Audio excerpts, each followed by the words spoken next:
I'm very happy to be here and feel very honoured that I'm one of the first people here to speak. And I've decided I'm going to read my paper because otherwise I know I get wandering off in tangents and then I need to be brought back. So the subject of my presentation today is an embodiment of the land, dancing in nature. And it was during the 1960s and 1970s, I sometimes drove alone out to the desert towards Broken Hill from Adelaide, where I was living at the time, or to the coast south of Adelaide.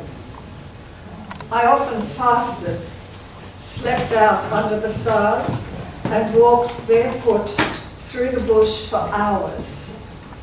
I lay on the ground listening to the rhythm of the earth and watched the sky, letting my body absorb the environment and the elements unconditionally and without intellectual analysis. I observed the shapes and forms of branches, stones, animals and birds, immersing myself in the natural environment. Although I didn't know it at the time, I was experiencing the philosophical discipline of phenomenology.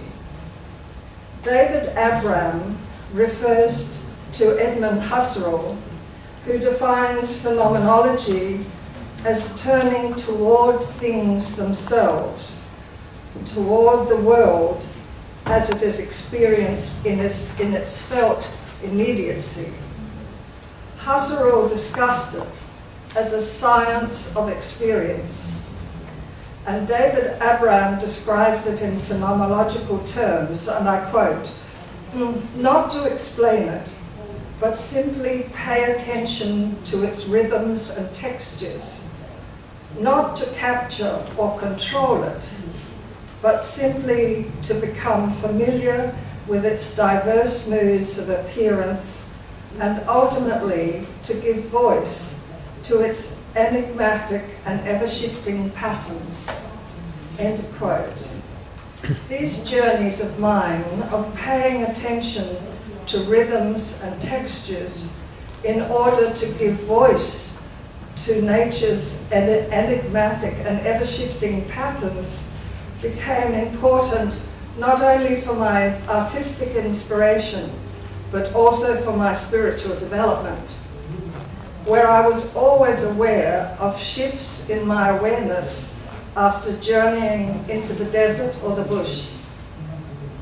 It's been interesting in recent years to read of other people's accounts of such experiences, like that of Valerie Andrews, an American author who often writes from a strongly Jungian perspective.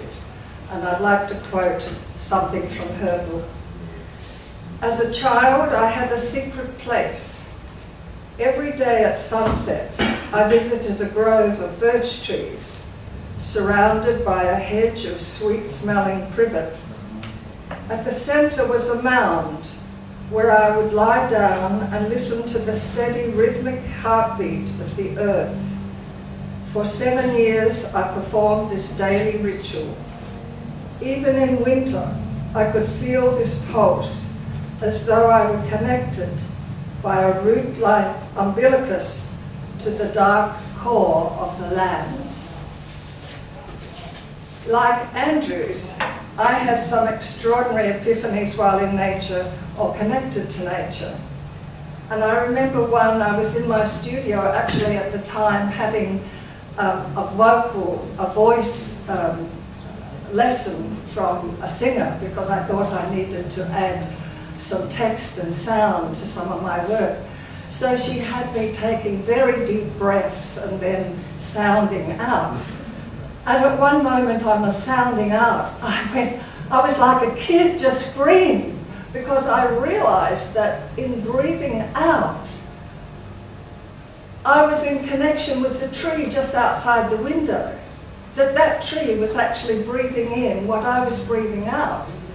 It sounds very simple, but at the time that experience was an explosion and I realized our interconnectedness in a very experiential and a very physical and cyclic way at the same time. And these experiences, similar kind of experiences in the 60s and 70s, were similar. I never spoke about them then because I thought people would think I was going mad. I probably was. But I realized over the years that that it is a very common experience, actually. A lot of people have these kind of experiences too. And now it's become deeply part of my research. And from my studies of improvisation, and particularly when Alva Nicolai and Murray Lewis in New York used to talk about graining in a dance class, where we explored textures and other natural elements and objects in movement, I could then bring back to my dancers in Adelaide and ask them to move, for example, to move like mud.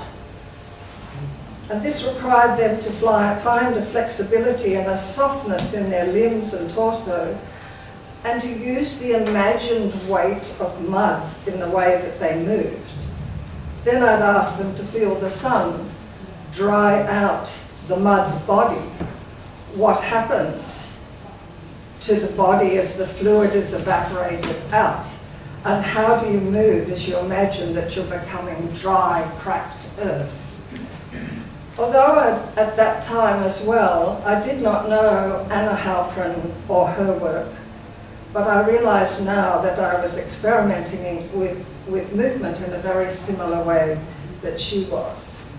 Simone Forti, who studied with Anna in the 1950s and 1960s, describes one of her experiences, and I quote, "The crinkly bark of a tree trunk might be quite still, but one's eyes would scan its texture with a rhythm that might show up in the crinkling and flickering of the surface of one's back.